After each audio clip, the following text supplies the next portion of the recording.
नमस्कार, मैं हूं अंकुर और आप देख रहे हैं सत्य हिंदी का न्यूज बुलेटिन। एक नजर अब तक की सुर्खियों पर। मोदी और उनके नेता जिनको लेकर भारत में बवाल काटे जा रहे थे, राहुल गांधी को घेर रहे थे, उनको मोदी के दोस्त बाइडेन ने सम्मान दे दिया है। दरअसल अमेरिका के राष्ट्रपति जो बाइडेन ने व्हाइट हाउस में प्रतिष्ठित presidential medal of freedom businessman George Soros को दिया है। लिस्ट में सोरोस का नाम आने के बाद व्हाइट हाउस की तरफ से बयान भी दिया गया है। व्हाइट हाउस ने अपने बयान में कहा कि जॉर्ज सोरोस को इसलिए सम्मानित किया जा रहा है क्योंकि उन्होंने दुनिया भर में ऐसे संगठन का समर्थन किया है जो लोकतंत्र, मानवाधिकार, शिक्षा और सामाजिक न्याय को मजबूत करते हैं। जिसके बाद लोग कहने लगे हैं कि मोदी चिल्लाते रहे, बाइडेन की पत्नी जिल बाइडेन को $20,000 का हीरा भी दिया, लेकिन बाइडेन ने मोदी के एजेंडे को ध्वस्त कर दिया, वो भी ट्रंप की शपथ से पहले। अमेरिका के राष्ट्रीय सुरक्षा सलाहकार जैक सुलिवन ने भारत अमेरिका परमाणु समझौते में आ रही परेशानियों को दूर करने की बात कही है। उन्होंने कहा, करीब 20 साल पहले पूर्व राष्ट्रपति बुश और भारत के पूर्व प्रधानमंत्री मनमोहन सिंह ने असैनिक परमाणु समझौते की एक दूरदर्शी सोच की नींव रखी थी, जिसे हमें अब पूरी तरह से हकीकत बनाना है। उन्होंने कहा कि हम प्रदूषण रहित ऊर्जा तकनीक पर काम कर रहे हैं ताकि हम आर्टिफिशियल इंटेलिजेंस के विकास को सक्षम बना सकें और भारत और अमेरिका की ऊर्जा कंपनियों को उनकी नई तकनीक के विस्तार में मदद कर सकें। सुलिवन ने कहा कि मैं आज ये घोषणा कर सकता हूं कि अमेरिका अब लंबे समय से मौजूद उन रुकावटों को हटाने में लगा हुआ है जिसने भारत के बड़े परमाणु ऊर्जा प्रतिष्ठानों और अमेरिकी कंपनियों के बीच परमाणु सहयोग को रोक रखा है। जैक सुलिवन भारत की यात्रा पर आए हुए हैं। इससे पहले जैक सुलिवन ने सोमवार को भारत के विदेश मंत्री एस जयशंकर से मुलाकात की थी। मीडिया रिपोर्ट्स के मुताबिक कनाडा के प्रधानमंत्री जस्टिन ट्रूडो कुछ ही दिनों में अपने पद से इस्तीफा देने की घोषणा कर सकते हैं। रिपोर्ट्स के मुताबिक ट्रूडो सत्तारूढ़ लिबरल पार्टी के नेता पद से हटने के बारे में सोच रहे हैं। ट्रूडो पिछले 9 साल से कनाडा के प्रधानमंत्री के रूप में कार्य कर रहे हैं। समाचार एजेंसी रॉयटर्स के मुताबिक इस्तीफे की घोषणा कब होगी, इस पर अभी अंतिम फैसला नहीं हुआ है। गुजरात में HMPV वायरस के संक्रमण का एक मामला सामने आया है। गुजरात के स्वास्थ्य मंत्री ऋषिकेश पटेल ने कहा कि इस वायरस का संक्रमण 2 महीने के एक बच्चे में मिला है जो राजस्थान के डूंगरपुर से सारवार आया था। ऋषिकेश पटेल ने बताया कि बच्चे को सारवार से अहमदाबाद रेफर किया गया है। कोविड के समय भी जो क्या करें और क्या ना करें गाइडलाइन थी, उनमें हमें उसका पालन करना है। स्वास्थ्य मंत्री ने कहा कि राज्य में सारी तैयारियां हैं, लोगों को सावधान रहना है, लेकिन घबराने की जरूरत नहीं है। बता दें, इससे पहले कर्नाटक में वायरस के 2 मामले सामने आ चुके हैं। एनडीए में सब कुछ ठीक नहीं चल रहा है, बिहार में भी हलचल चल रही है। वहीं यूपी में बीजेपी के साथ ही खुलकर खिलाफ बोल रहे हैं। पहले कैबिनेट मंत्री आशीष पटेल ने योगी के खिलाफ खुला युद्ध छेड़ दिया था और अब बीजेपी के साथ ही निषाद पार्टी के मुखिया संजय निषाद ने भी बीजेपी के खिलाफ मोर्चा खोल दिया है। कैबिनेट मंत्री संजय निषाद ने कहा कि बीजेपी के अंदर जो विभीषण हैं, उन्होंने मेरे बेटे को लोकसभा चुनाव हराया था। अगर इन लोगों के खिलाफ कोई कार्रवाई नहीं की गई तो फिर क्या 2027 में हारने का है? अगर यही लोग बैठे रहे तो फिर 2027 हार जाएंगे।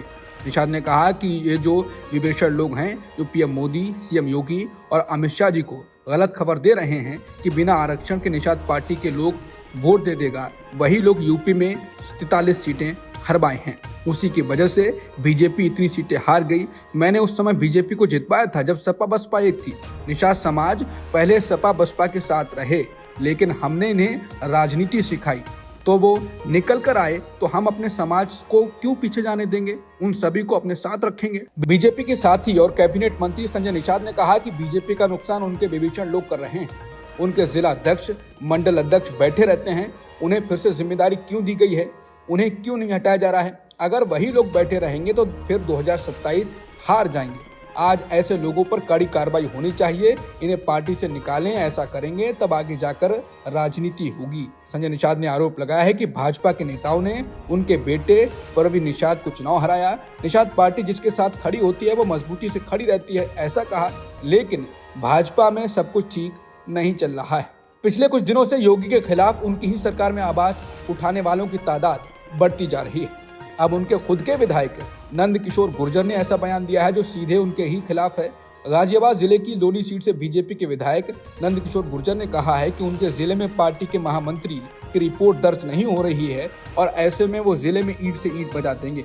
उन्होंने इसके आगे कहा कि अगर ये सरकार बीजेपी की ना होती, सपा की होती, तो अधिकारी कितना बड़ा मुख्यमंत्री होता। मैं मुख्यमंत्री के घर में घुसकर भूसा भर देता। नंद किशोर गुर्जर ने कहा कि ऊपर से बताया जा रहा है कि राम राज्य चल रहा है और ये जो नरक हो रहा है महिलाएं रो रही हैं। क्या वो गलत कह रही हैं कि 4 बेटियां सुबह आई हैं, उनके साथ दुष्कर्म हुआ, चक्कर काट रही हैं? मैंने 2 बार फोन करके भेजा, कोई सुनने को तैयार नहीं है। भाजपा विधायक ने अपनी सरकार पर सवाल उठाते हुए कहा कि चारों तरफ लूट मची हुई है। इसके बाद सपा अध्यक्ष अखिलेश यादव ने कहा है कि भाजपा सरकार में 2 राजधानियों के बीच आपस में ही आरोपों की तलवारें खींची हैं। किसी भाजपाई मंत्री के या किसी भाजपाई विधायक के ही कंधे पर बंदूक रखकर कोई भाजपाई ही कहीं दूर से निशाना साध रहा है। सत्ता की इस रचाकशी में जनता और सरकारी कामकाज पिस रहा है। उन्होंने कहा कि अब तो भाजपा भी कहे आज का नहीं चाहिए भाजपा। बीजेपी नेता रमेश बिधूड़ी के आपत्तिजनक बयान पर सवाल पूछने पर दिल्ली की मुख्यमंत्री आतिशी रो पड़ी। आतिशी ने कहा कि मेरे पिताजी शिक्षक रहे हैं, आज वो 80 साल के हो गए हैं। आतिशी ने रोते हुए कहा कि वो इतने बीमार रहते हैं कि बिना सहारे के चल भी नहीं पाते हैं। आप चुनाव के लिए इतनी घटिया हरकत करेंगे कि ऐसे बुजुर्ग व्यक्ति को गालियां देने पर उतर आएंगे। उन्होंने कहा कि इस देश की राजनीति इतनी घटिया स्तर तक गिर सकती है, ये मैं कभी सोच नहीं सकती थी। बता दें, कालकाजी विधानसभा सीट से बीजेपी की प्रत्याशी रमेश बिधूड़ी ने आतिशी के पिता पर विवादित बयान दिया था। उन्होंने प्रियंका गांधी को लेकर भी आपत्तिजनक बयान दिया। उन्होंने कहा था कि रोड प्रियंका गांधी के गालों की तरह बना दूंगा। इसके बाद कांग्रेस हमलावर हुई। बाद में बिधूड़ी ने माफी भी मांगी। जनसुराज पार्टी के नेता प्रशांत किशोर को जमानत बॉन्ड पर हस्ताक्षर करने से इनकार करने के बाद 14 दिन की न्यायिक हिरासत में भेज दिया गया। उन्होंने कहा कि अब जेल में ही उनका अनशन होगा। प्रशांत किशोर का कहना है कि अगर युवाओं के साथ हो रहे अन्याय के खिलाफ अगर आवाज उठाना गुनाह है तो उन्हें जेल जाना मंजूर है। हालांकि प्रशांत किशोर के अनशन के मामले ने अब दूसरा मोड़ भी ले लिया है। प्रशांत किशोर गांधी मैदान में अनशन कर रहे थे, लेकिन उनके साथ एक वैनिटी वैन भी थी, लग्जरी वैन, जिसने सारे राज खोल दिए। वैनिटी वैन बीजेपी नेता और पूर्व सांसद उदय सिंह की थी। जिसके बाद लोग कहने लगे कि प्रशांत किशोर के पीछे मोदी शाह हैं, पीके उनके मोरे हैं। यहाँ तक कि प्रशांत किशोर को किस फाउंडेशन से फंडिंग मिल रही है उसका कनेक्शन भी बीजेपी से बताया जा रहा है। कुल मिलाकर पीके एक्सपोज हो गए हैं। तेजस्वी यादव ने कहा कि हमको पता है कि वैनिटी वैन में एक्टर एक्ट्रेस रहते हैं और डायरेक्टर प्रोड्यूसर बैठता है। तेजस्वी ने आगे कहा कि मुझको ये पता है कि कौन डायरेक्टर है, कौन प्रोड्यूसर है, ये सबको पता है। तेजस्वी ने कहा कि प्रशांत किशोर ने आज तक ये स्पष्टीकरण नहीं दिया कि आखिर अमित शाह ने उन्हें नीतीश कुमार की पार्टी का राष्ट्रीय उपाध्यक्ष क्यों बनवाया। उनको बताना चाहिए कि आखिर अमित शाह क्यों चाहते थे कि प्रशांत किशोर जनता दल यूनाइटेड के राष्ट्रीय उपाध्यक्ष बने। भारत में एफडीआई पिछले साल की समान अवधि की तुलना में इस वित्तीय वर्ष की अप्रैल से अक्टूबर की अवधि में 12 साल के निचले स्तर पर गिर गई है। ये गिरावट कंपनियों द्वारा देश से पैसा बाहर ले जाने में बढ़ोतरी के साथ साथ उनके द्वारा लगाए जाने वाले पैसे में ठहराव के कारण है। इसके अलावा आरबीआई के आंकड़ों के विश्लेषण से पता चलता है कि इस वित्तीय वर्ष में अब तक भारतीय कंपनियों द्वारा किया गया विदेशी निवेश भी तेजी से बढ़ा है। अर्थशास्त्रियों के अनुसार दोनों रुझान यानी विदेशी कंपनियों द्वारा अपना पैसा बाहर निकालना और भारतीय कंपनियों का विदेश में निवेश करना इसलिए है क्योंकि भारत की तुलना में अमेरिकी अर्थव्यवस्था अधिक अट्रैक्टिव है। हालांकि मोदी सरकार बुरी फंस गई। इस पर कांग्रेस ने भी हमला बोला। एफडीआई की रिपोर्ट पर कांग्रेस ने मोदी सरकार पर हमला बोला है। कांग्रेस ने कहा कि मोदी सरकार में निवेश का माहौल सुस्त है और भारतीय कंपनियां देश के बजाय विदेश में पैसा लगाना पसंद कर रही हैं। कांग्रेस महासचिव जयराम रमेश ने कहा कि मोदी दशक में भारत में निवेश का माहौल सुस्त रहा है। जयराम रमेश ने कहा कि डॉक्टर मनमोहन सिंह के कार्यकाल के दौरान सकल स्थिर पूंजी निर्माण जीडीपी के 32% के औसत से गिरकर पिछले 10 वर्षों में लगातार जीडीपी के 29% से नीचे रहा है। निवेश इसलिए सुस्त है क्योंकि खपत में व्यापक तेजी नहीं आ रही है और टैक्स एवं अन्य प्राधिकरण बिजनेसेस को डरा धमका रहे हैं। इसके पीछे एक कारण इस धारणा को पुष्ट होना भी है कि मोदी सरकार में केवल 4-5 बिजनेस ग्रुप ही विकास कर सकते हैं। शेयर मार्केट में लगातार दूसरे कारोबारी दिन गिरावट के साथ क्लोजिंग हुई। सोमवार को मिले एचएमपीवी का केस और विदेशी फंड की निकासी के बाद मार्केट का सेंटीमेंट गड़बड़ा गया।